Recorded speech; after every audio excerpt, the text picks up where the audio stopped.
Não é isso? Pois É é. só para comprovar que a vida não é do jeito que a gente quer, É, Diego. por mais, né, tem aquela velha frase que por mais que a gente se programe, o meio é sempre infiel. Mas É, a gente sempre se encontra. Se a gente é, persiste, essa é a minha, tem sido a minha crença. Me é, conta uma coisa, e como eu estou vendo só uma tela preta, eu estou assim, vocês estão conseguindo me ver direitinho? tô lhe conseguindo ver bem direitinho, todo certinho. E ouvindo Então, também. então, olha, muito obrigada pela paciência. Eu sou muito lesa com essas coisas de tecnologia, sempre tenho uma pitada de ansiedade, mas no final sempre dá certo. Sempre dá certo. É. Então, eu também, desde já, eu quero agradecer desde o início a você, Karina, pelo convite, pelo espaço de estar com a gente, dividindo hoje, compartilhando essa troca que é tão importante, né? E vamos dar início à nossa live. Boa tarde também às demais pessoas que estão acompanhando a gente pela página. Eu queria saudar a todos nessa tarde. Para quem não me conhece, eu me chamo Diego Ramalho, sou psicólogo, tenho formação em psicologia, atuo na área da psicologia clínica, em processos clínicos em ênfase na ACP, na abordagem centrada na pessoa. Trabalho já há 2 anos na temática do suicídio. Há 3 anos eu perdi meu irmão em decorrência de suicídio. E dentro dessa perspectiva, eu tenho ressignificado a minha perda por ele através da luta em trazer, em levar informações para pessoas, em tentar quebrar esse estigma, esse tabu que ainda é tão estereotipado, o suicídio. E a minha convidada, que todos estão acompanhando aqui, é a Karina Okajima Fukumitsu. Karina também é psicóloga, é professora, tem doutorado e pós-doutorado em psicologia pela Universidade de São Paulo, é especialista em suicídio, tem várias obras publicadas, entre elas Suicídio e Gestalterapia, A Vida Não É do Jeito que a Gente Quer, e também Vida, Vida, Morte e Luto, né, Karina? Entre outras obras também publicadas, tá, gente? E a gente vai estar hoje no nosso bate-papo da live falando sobre os sobreviventes enlutados por suicídio. E esse tema ele partiu juntamente da minha própria experiência e também da minha observação em tentar trazer para as pessoas a questão da reflexão e o debate contra aqueles que perdem, né, que têm a experiência em perder alguém, seja familiar ou então algum amigo, alguma pessoa próxima, e que dentro dessa perspectiva a gente vai estar trazendo informações, trabalhando essa questão da perda e do luto, porque a gente já subentende que o suicídio ele é uma morte diferenciada, como eu já falei. O suicídio ele é estereotipado, marcado de tabu, de preconceito, e o luto também não deixa de ser um processo individual, único e subjetivo, né, na existência da pessoa, daquele enlutado que passa pelo processo, e que o processo, de antemão, eu já aviso a todos que é um processo singular, cada pessoa tem a sua forma de vivenciar a sua perda, de tentar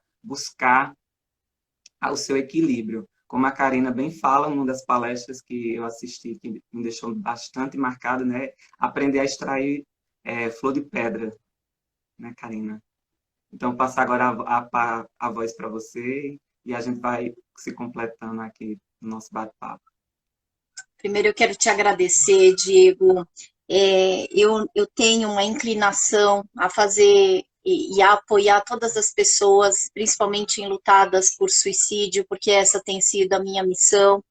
E quando eu recebi o seu convite, seu generoso convite para estar com você, eu não pude recusar, embora meu mês de setembro tenha sido extremamente demandado em termos de tempo. O que eu achei muito bonito foi a forma como você fez esse convite, trazendo a tua experiência pessoal e trazendo realmente uma perspectiva de que você quer trabalhar com a prevenção do suicídio, principalmente com o acolhimento aos enlutados por suicídio, que essa também tem sido a minha meta. Então, eu te agradeço pela oportunidade de estar com você e gosto muito dessa ideia de apoiar pessoas que em sofrimento começam a transformar a dor em amor, que esse é o primeiro passo do processo de extrair flor de pedras. O segundo passo é transformar o desconhecimento em conhecimento. E eu tenho cada vez mais me importado e me debruçado realmente, né, os meus esforços para trazer um certo acalanto no coração das pessoas. Eu tenho realmente me preocupado e me assim questionado como é que eu posso ofertar palavras de serenidade para aquele que está em extremo sofrimento.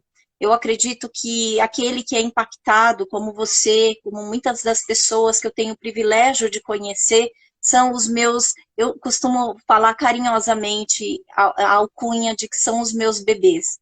Né? Os meus bebês que são os enlutados por suicídio, que merecem um lugar ao sol e que merecem um lugar para discussão mesmo. Tanto é que uma das minhas maiores batalhas tem sido despertar, né, a atenção das políticas públicas para que a gente possa fazer ações no acolhimento, principalmente do sobrevivente enlutado por suicídio.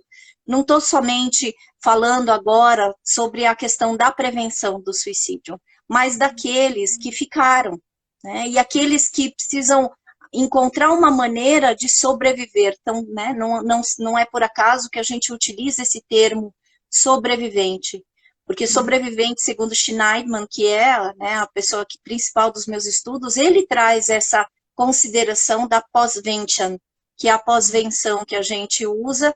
Aqui no Brasil, eu tenho grafado como pós-venção sem acento. Muitas pessoas falam pós-venção como se estivesse trazendo a ideia de que é pós-suicídio. Mas aqui eu tenho grafado, eu não estou falando o que é certo, o que é errado, mas esse termo pós-venção foi realmente preconizado pelo Schneidman. E o Schneidman tem sido uma direção também para os meus estudos, principalmente considerando que muitas vezes a gente cuidando dos bebês, das pessoas que ficaram, das pessoas que foram impactadas por uma morte que essas pessoas não escolheram viver. Aliás, nenhuma morte a gente escolhe viver, lógico, né? A morte do outro realmente é uma morte que traz muito, muito sofrimento. Isso quer dizer que o que a gente está falando é assim, a gente é lançado numa situação de impotência, e por isso o termo bebê, não subestimando que cada enlutado realmente processa o seu próprio luto a seu modo, como você falou. E eu acho que isso é lindo, mas a gente é lançado numa sensação de impotência tão grande, e a gente também é lançado assim, numa busca de explicações, que eu tenho costume de falar que a verdade se vai com a pessoa que se matou. E a gente fica com essa culpa, com essa sensação de acusação da sociedade.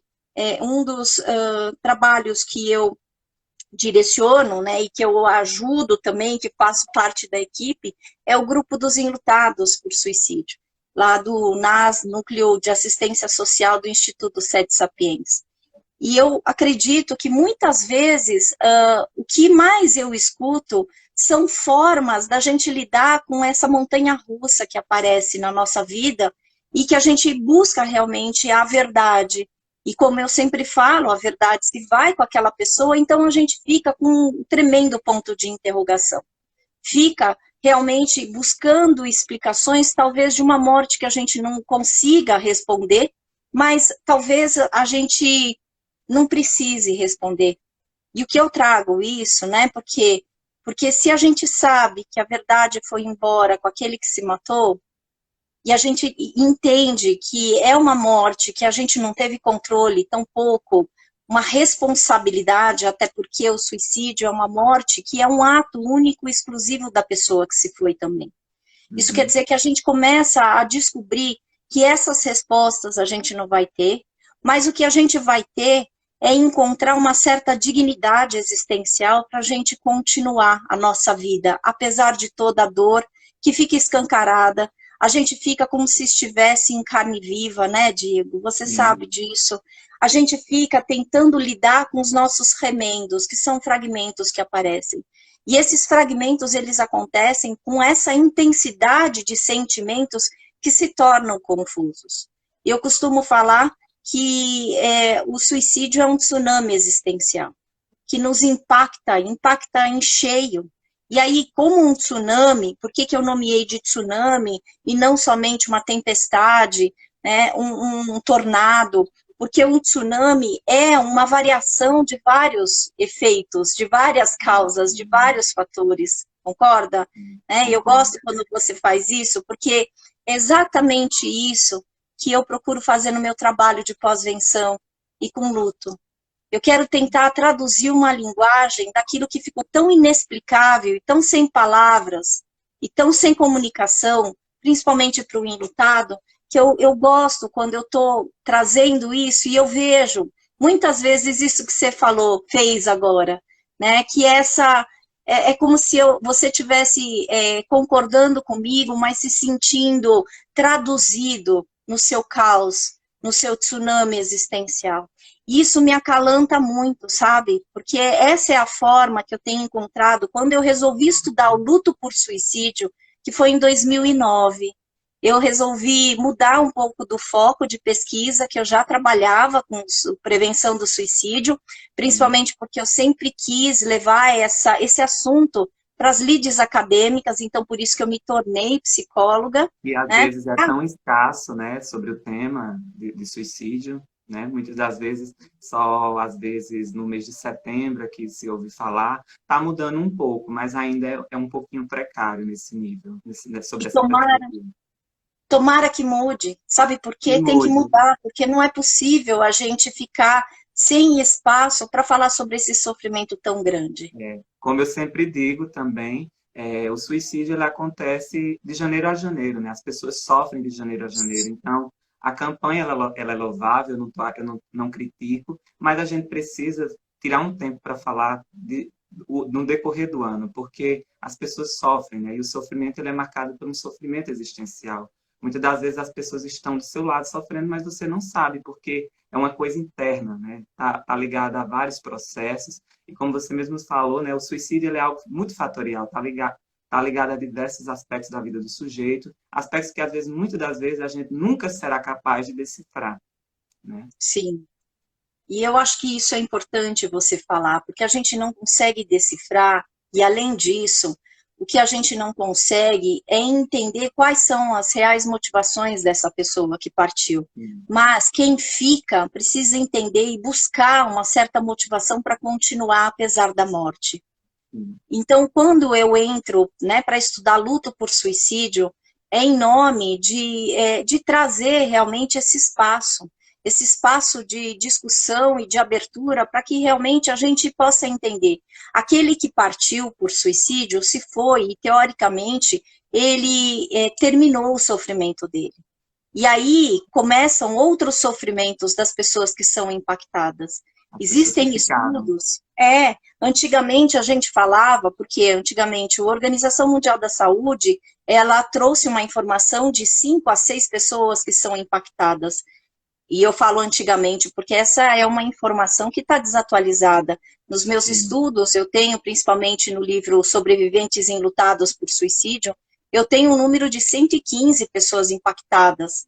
Não diretamente, mas obviamente, quando um suicídio acontece, as pessoas sabem sobre isso. E principalmente agora nessa era midiática, né, o que a gente vai precisar entender é que o impacto sempre é muito grande. Aquele que você conheceu, chegou um momento em que você sabe, nossa, ele se matou, e aí então você sempre faz uma retrospectiva, e isso é o que a gente chama de luto. O luto é uma necessidade, uma resposta para todo ser humano, que a gente vai tentar resgatar a nossa história com aquele que partiu. E eu acho que isso também é importante, é o meu manejo, se é que existe manejo de um processo de luto por suicídio. Né? Porque se é que eu estou colocando em dúvida, porque o luto, ele primeiro que não passa, né? Isso é bom a gente falar. A gente não supera um luto, a gente não elabora um luto, e principalmente com o suicídio.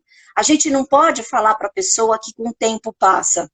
Essa provavelmente é uma das piores colocações que a gente pode falar para alguém que está enlutado.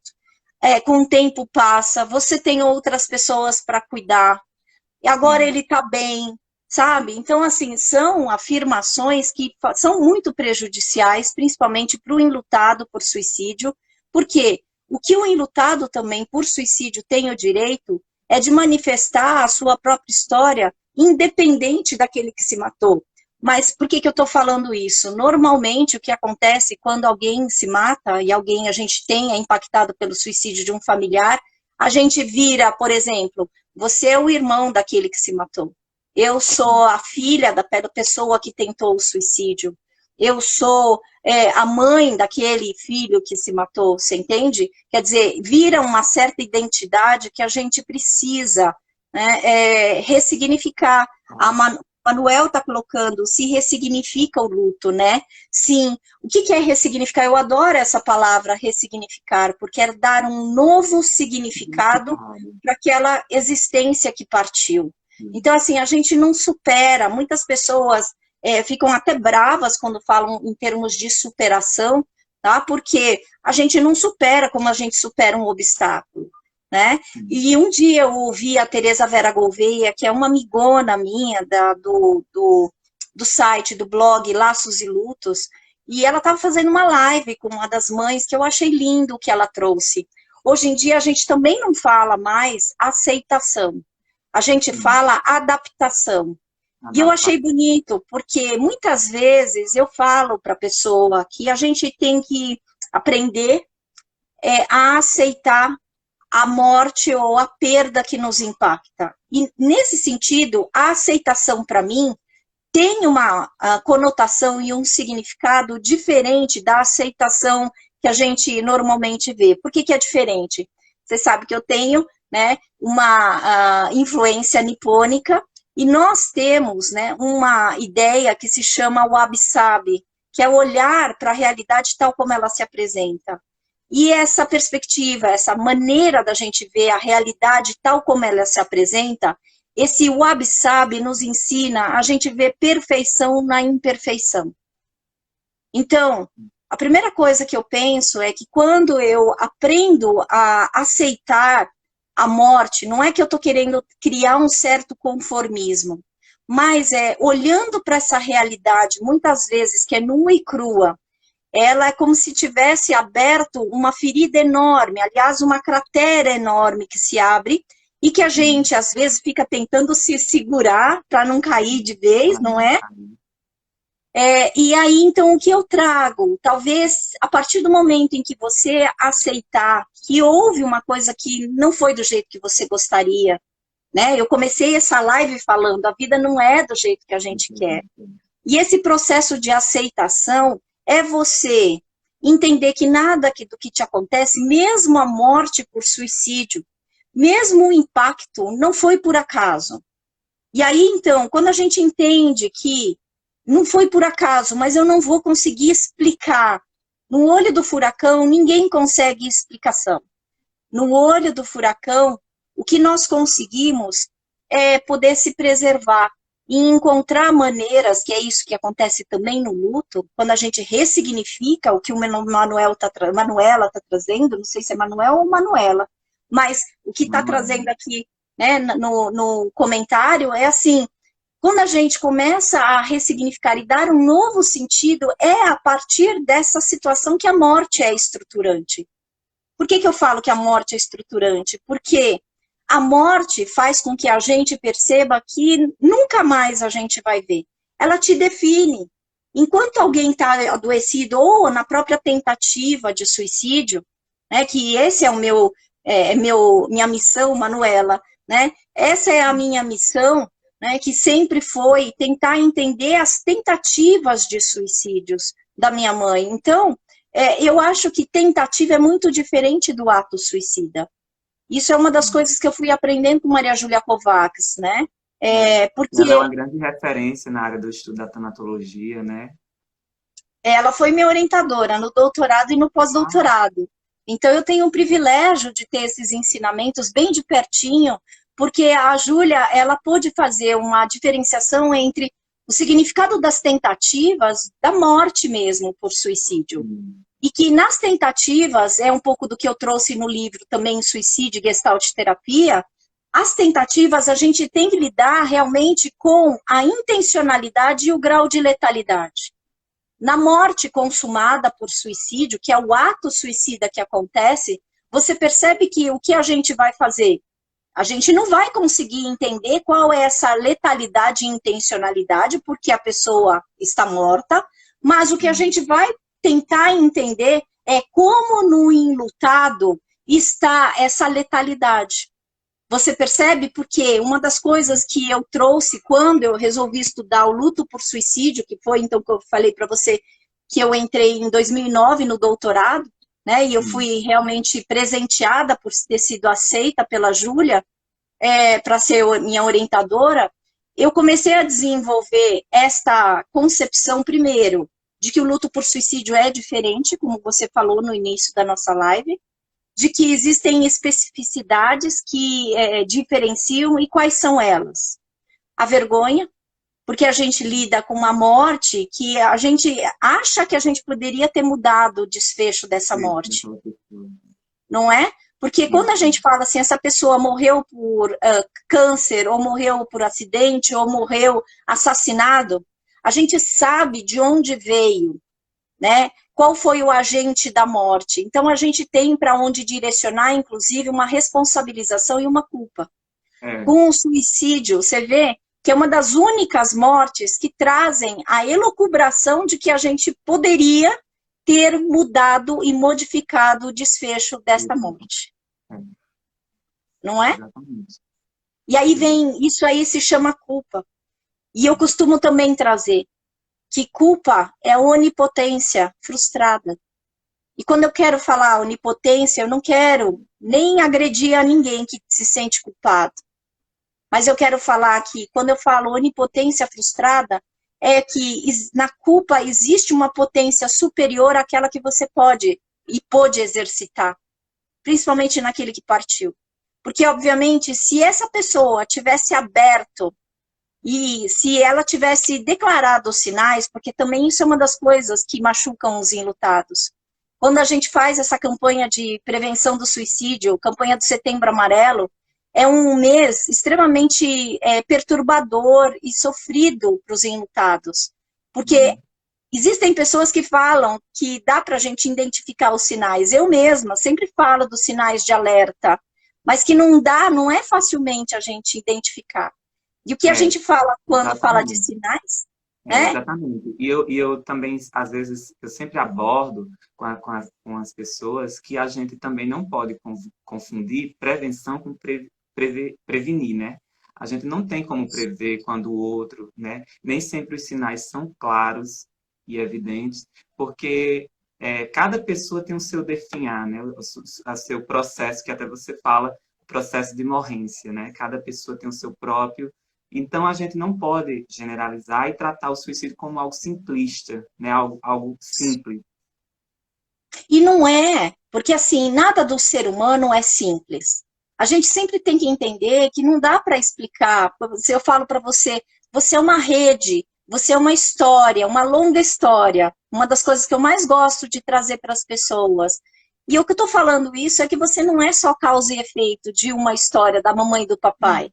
Né? Eu acho que assim, existiram várias pessoas, felizmente, na sua vida, que fizeram muito sentido, outras que foram muito ruins para você e que também fizeram sentido no sentido de você aprender a se proteger. Quando eu falo de comportamento suicida, normalmente eu falo que é uma deficiência, uma dificuldade da nossa alma e do nosso coração da gente aprender a se defender. Porque o que é o suicídio ou qualquer comportamento autodestrutivo? Essa energia que, na inabilidade de você matar alguém ou matar algo que está te provocando sofrimento, você próprio se faz mal. Isso quer dizer que a gente nunca vai conseguir identificar o que fazia mal para a pessoa. E aí, então, por isso que quando você traz, né, essa ideia do significado da prevenção, eu coloco no meu estudo Suicídio e Luto, eu coloco que existe uma diferença entre prevenção, previsão e evitação.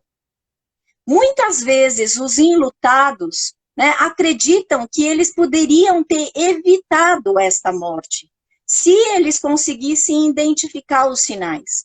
E aí que eu entro com a minha fala.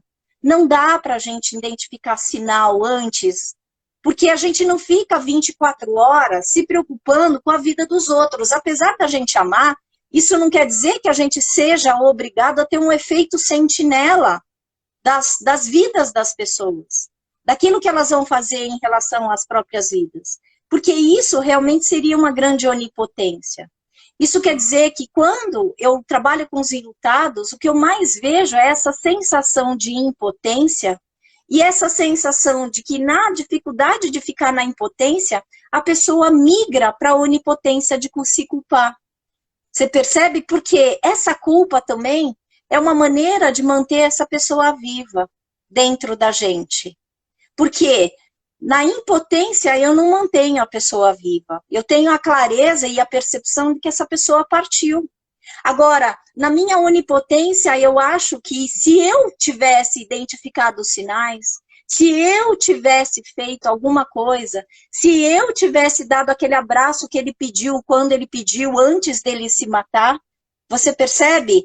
E esse se eu, se, é a culpa. É a fala da culpa. Fica na questão da dúvida, né? Se eu tivesse feito algo, se eu tivesse agido, né? E, infelizmente, é uma coisa que eu sempre digo a todas as pessoas, que a gente vai ter que aprender a lidar com com as nossas limitações, né? Que a gente nem sempre vai dar conta 100%. Muitas das vezes o fluxo é maior do que a gente, entende? E aí a ideia é isso, principalmente a culpa vem muito mais forte quando efetivamente a pessoa faz, né, ela atua naquilo que ela falou. Então, se ela, como a gente está vendo aqui, né, quando depois de uma briga ele falou que ele ia se matar, e aí eu não acreditei e não dei atenção, né, e ele se jogou no outro dia, né? Então, assim, isso acontece muito e a culpa fica muito mais acentuada porque eu quero te trazer, inclusive quem escreveu, que eu não estou conseguindo enxergar quem escreveu, mas eu quero te trazer, olha só, se você soubesse que o desfecho seria a morte, obviamente você teria feito tudo diferente. A culpa só aparece quando a gente se dá conta de um resultado, entre aspas, que foi muito, né, que trouxe muita dor para a gente. Então, a gente realmente não tem como antecipar, e aí não é previsão e nem evitação. Uma forma da gente lidar com a culpa, e isso eu aprendi no livro Angústia, Culpa e Libertação, de um autor chamado Medard Boss, que ele é da fenomenologia, né, da Science Analysis. E aí o Boss, ele me ensinou nesse livro que a culpa vem de uma palavra chamada dívida. Olha só que interessante. E aí dívida significa que a gente sempre está em haver, em dívida da ação que a gente não utilizou e não fez. Mas eu acho que é muito prejudicial também a gente se culpar daquilo que a gente realmente não pôde agir, porque a gente sempre age da melhor forma que a gente pode agir no momento.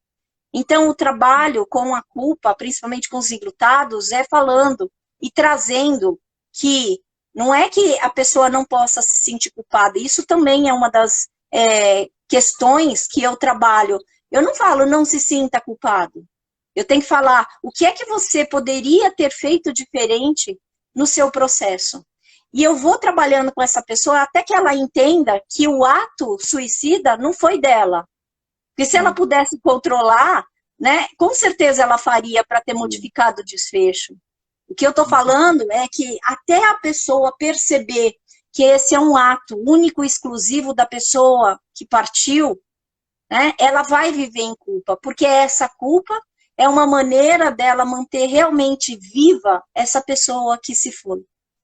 Porque na culpa você fica, eu poderia, eu deveria, não é? Eu não deveria ter brigado. Exatamente, né? E aí é legal essa intervenção, porque justamente a pessoa toma consciência que a escolha não partiu de você, e sim da própria pessoa que se foi, do próprio, né, que teve o desfecho, o suicídio. O que a gente vai aprendendo, Diego, por mais difícil que seja, é a gente respeitar.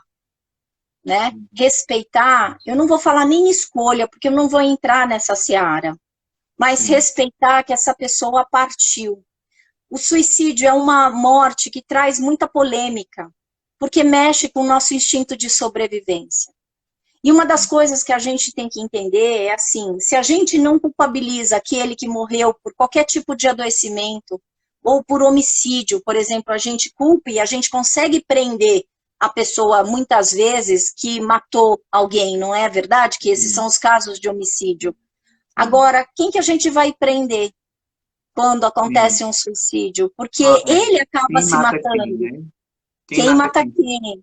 Exato, porque essa é a questão que eu trouxe como conclusão, se é que a gente faz de conclusão em teses, mas no meu estudo do suicídio e luto que eu tenho aqui, né, desse livro aqui, Que é né, sobre que os é uma filhos, né? libélula. Justamente. Isso. Esse é o primeiro livro que eu articulei prevenção com pós-venção. Porque então é quando eu entrei no doutorado, isso aqui é realmente a minha tese de doutorado, que eu tinha essa preocupação em fazer esse espelhamento na prevenção do suicídio. Eu sempre me preocupei com essas duas questões. Eu me preocupo com a questão daquele que tenta se matar e aquele que fica, né? Sim. Que é isso. Interessante que você mostrou agora esse livro, né? E eu lembro que eu já assisti uma entrevista sobre você falando sobre a libélula, que é na capa, né? E conta a história, né? Eu queria que você compartilhasse, se pudesse, com o pessoal sobre a história da Essa, libélula. Essa história da libélula, eu atendi uma criança nipônica, cuja mãe também tinha morrido, não por suicídio, mas ela foi trazida para mim porque o pai estava preocupado com o luto dele. Porque ele fala, você sabe que nós japoneses, a gente tem dificuldade de expressar os nossos sentimentos. Então eu tenho uma preocupação, porque desde que a mãe morreu, ele nunca falou sobre a mãe. E um dos trechinhos da sessão, para preservar, né, mas foi o trecho principal, é que ele falou assim, você faz origami, né, porque eu faço origami, né, origami é aquela arte de dobradura de papel, e que aí então ele falou, eu falo, faço, e você faz, né, eu tenho até o papel sempre do meu lado aqui, eu vou Uhum. fazendo enquanto eu falo. Aí ele falou assim, eu faço, eu falei, e quando que você fazia? Era a coisa que eu mais fazia com a minha mãe. O que, que você acha, então, que eu sugeri para a gente fazer? Aí ele falou, eu fazia o tsuru, né? O tsuru é o passarinho que eu vou fazer agora, que é o pássaro da esperança. E eu fazendo a sessão com ele, ele chega e fala assim, começa a cantar uma música em japonês. Tombo, tombo. E aí, tombo, eu sabia, não sei falar japonês, mas tombo eu sabia que significava libélula. Quando eu termino a sessão, eu jogo na internet. E aí o que vem uma história que as libélulas, precocemente, elas morrem logo depois que elas reproduzem. E para mim foi lindo, porque eu levei isso para a sessão, e aí foi o primeiro momento em que eu ouvi esse meu clientinho falando sobre a mãe dele, sobre o luto. Bom, isso aconteceu, esse atendimento aconteceu em 2005. Falei para você que em 2009, né, eu entrei no doutorado. E eu falei, eu vou usar a metáfora da libélula, principalmente porque o tema do meu doutorado era o processo de luto do filho da pessoa que se matou. Porque assim como a libélula que se reproduz e deixa o filhote na existência e cai fora, né, assim eu também entendia que era também com os pais que se matavam, né, protagonistas de uma história, porque deixam essa existência na vida e cai fora, se matam, né? E quando eu estou falando cai fora, não de um jeito pejorativo, nem para condenar, eu estou falando que essa é uma despedida muito precoce. E aí, então, Sim, eu trouxe isso. E eu recebi, quem fez essa capa foi o Marcel. O Marcel, ele é, né, o ilustrador e o designer, né, de várias ilustrações que tem aqui nesse livro. Era a última uhum. vez que a minha mãe estava aqui, minha mãe morava com a minha irmã, última vez porque a minha irmã tinha viajado e minha mãe tinha ficado aqui. Então, foi a última vez que eu vi e pude ter o privilégio de ter a minha mãe, a companhia da minha mãe, porque logo em seguida que a minha irmã voltou e ela voltou para casa da minha irmã, né, a minha irmã voltou de viagem, ela foi internada pela 18ª vez e de lá do hospital não saiu. Minha mãe teve um coração grande, no final ela não morreu por suicídio, mas ela morreu daquilo que eu chamo que hoje é o significado do processo de morrência, coração grande demais que falta ar. E a gente vai definhando, até porque o nosso coração fica tão grande que não tem defesas. Bom, E aí, então, chegou, quando ela estava aqui em casa, chegou essa ilustração do Marcel, e eu contei essa história. Eu falei, mãe, então a libélula vai ser metáfora. Metáfora para o meu estudo, para falar para os filhos de pessoas que se mataram, para que eles acreditem que, apesar, né, da reprodução e da despedida ter sido precoce, né, quer dizer, ele foi lançado no mundo e agora não tem mais nem esse pai, nem essa mãe, ele pode continuar. Bom, então ela falou, e foi uma das coisas mais bonitas, que ela falou, Karina, isso tem muito sentido, né? Continua, porque ela já era minha aliada na prevenção do suicídio, e aí então eu faço, na tese do doutorado, eu coloco essa capa, e no lançamento ela infelizmente não estava comigo. Por quê? Eu defendi o meu doutorado no dia 7 de maio e ela morreu no dia 12 de fevereiro. Como eu falei para você, ela saiu aqui de casa, voltou para casa da minha irmã, que tinha voltado, né, da viagem, e foi direto para o hospital. E lá no hospital, isso que foi a coisa mais linda, no hospital minha mãe ficou muito com falta de ar, então foi colocada aquela máscara de oxigênio. E Sim. teve um dia que ela estava extremamente atordoada mesmo. Eu via na expressão dela muito sofrimento. E levei, né, um alfabeto para ela tentar se comunicar, e ela falava sede, fome, porque ela foi impedida, né? Ela teve restrição. E assim, para mim a impotência era absurda. E eu falei, mãe, vamos fazer então uma experiência dirigida. Imagina que você está, e eu coloquei Ave Maria de Gounod na UTI, imagina que você está num campo extremamente ensolarado e florido e que você não está sozinha. E aí ela apaziguou. E quando ela morreu, ela pediu para ser cremada e a gente levou as cinzas dela num cemitério. E aí no cemitério, o meu filho fala, mãe! E a minha filha fala, mãe, olha o bicho que você gosta. Um negócio assim, que era um grupo de libélulas. E aí foi muito interessante, porque meu filho correu, né? Não sei por que eles correram, mas eu vi o campo florido e ensolarado que eu tinha feito a experiência dirigida da minha mãe. E aí foi nesse momento que eu também, com esse grupo de libélulas, eu nunca tinha visto libélulas juntas. Eu joguei na internet, logo depois que eu volto do enterro das cinzas da minha mãe. E aí, esse grupo se chama Efêmera. E efêmera significa a efemeridade da nossa vida, que tudo é passageiro. E eu me questionei muito nesse momento. E te agradeço por me fazer lembrar, porque essa foi a determinação que eu tive, que eu não deveria parar os meus estudos, principalmente para fazer e trazer esse acolhimento e essa serenidade para as pessoas que perdem alguém que ama. Obviamente, não é uma ferida que se fecha, não é, porque o processo de luto, como eu falei, não se fecha. Mas a gente vai ganhando e refazendo e se refazendo em novos significados. Hoje, todas as vezes que eu falo sobre o suicídio, sobre o luto, eu consigo reverenciar a história que eu tive com a minha mãe. E aí, assim, essa é uma maneira, em vez de eu ficar culpada pelas coisas que eu deixei de fazer por ela, eu enalteço todas as coisas que eu pude fazer por ela e com ela. Você entende? Porque esse também essa é uma trajetória de conquista de bem-estar que a gente precisa ganhar. A gente não é só, né, a perda e aquilo que a gente deixou de fazer. Durante muito tempo, a culpa invade a gente e traz realmente, e nos coloca naquilo que eu chamo também de processo de morrência. Então, se a gente não cuidar e não colocar uma certa cerquinha emocional, no sentido de você falar, eu pude fazer aquilo que eu pude fazer. Nada mais do que foi possível e do que essa pessoa permitiu. E do que os meus sentimentos também me permitiram. Então, esse estilo de ter compaixão, generosidade para conosco, eu acho essencial num processo de luto por suicídio. Então, a história da libélula é essa. E olha, eu terminei aqui. Ah, Eu não mostrei, mas aquele papel que fica assim, ó. E eu sempre aprendi, né? Agora, a fazer as coisas. Eu vou continuar fazendo até a hora da gente finalizar a nossa live. muito lindo, Karina. obrigado por ter compartilhado essa experiência, né? Eu já tinha ouvido falar, né, numa das suas entrevistas sobre a libélula e fiquei bastante comovido, né?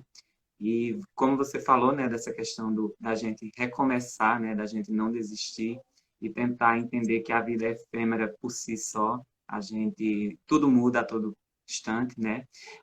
Eu acho que eu já falei no e-mail, né, nos primeiros e-mails que eu mandei para você. O primeiro e-mail foi em 2018, quando eu conheci a Karina através do programa que eu assisto, da Astrid, e estava bem no meu processo de luto, bem no comecinho ainda, né, bem recente.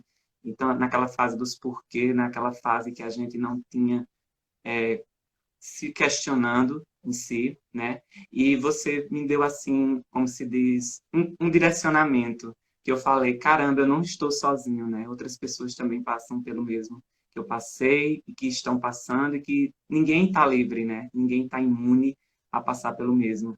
Então isso deu um grande suporte e desde o primeiro e-mail que eu mandei para você, você sempre é atenciosa. Isso me deu um certo empoderamento de ir além, né?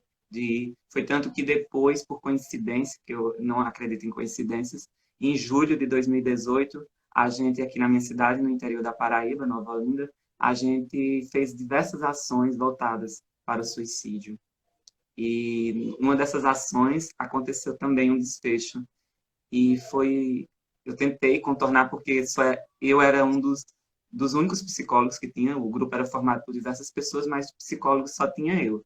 E eu tive que tentar acalentar todas as pessoas do grupo, e a gente, infelizmente, não controla a vida, a gente não controla o fluxo, né? Infelizmente, a gente precisa lidar com a nossa impotência, digamos.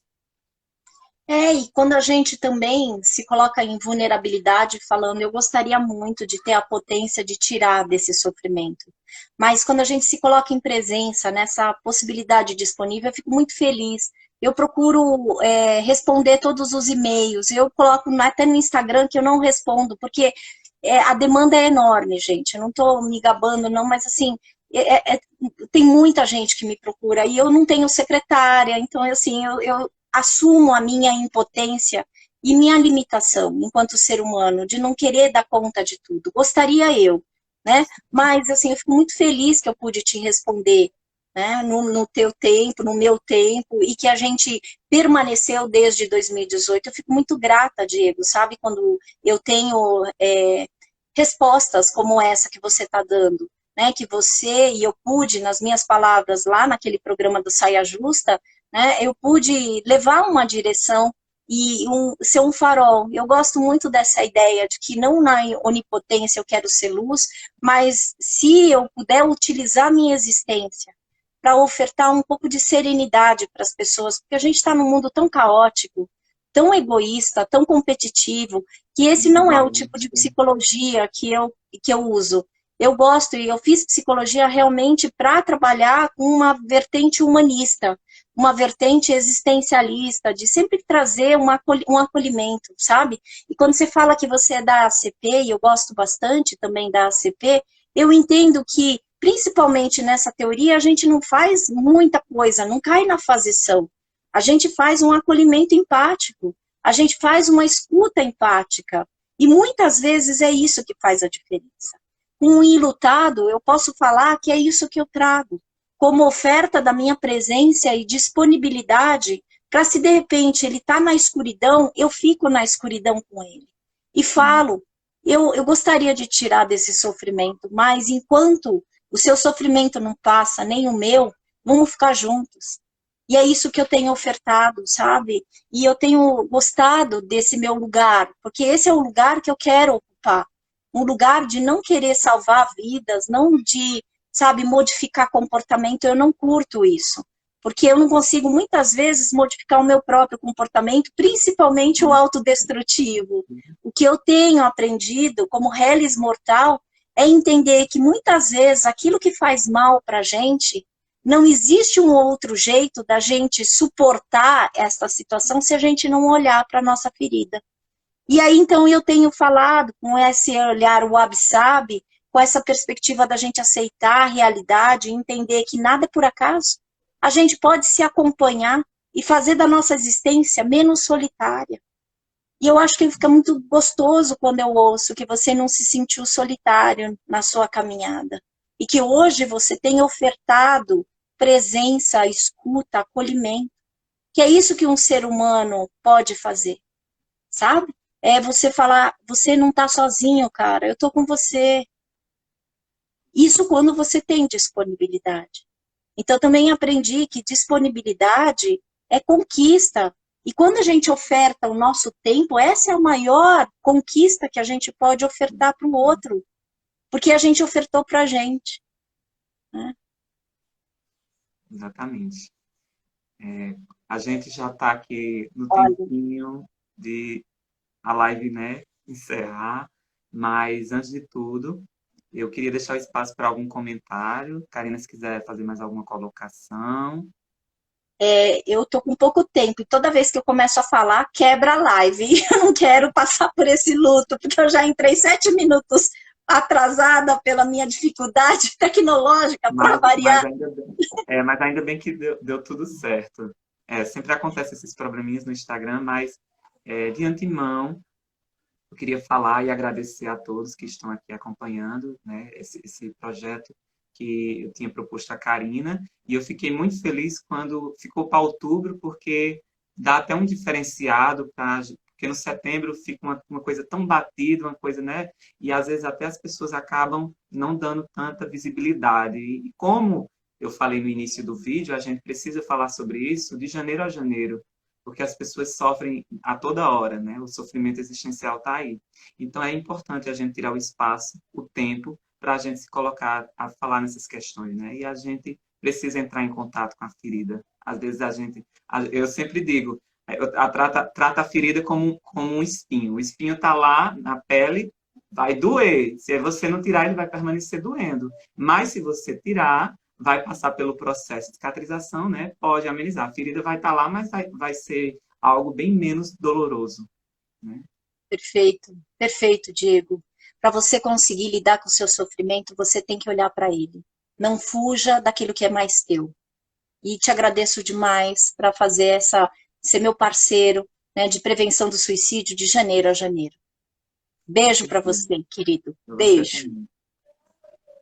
Beijo para todos vocês que estão nos assistindo e nos deram a oportunidade de estar conosco. Pelo menos a gente não está sozinho, né, Diego?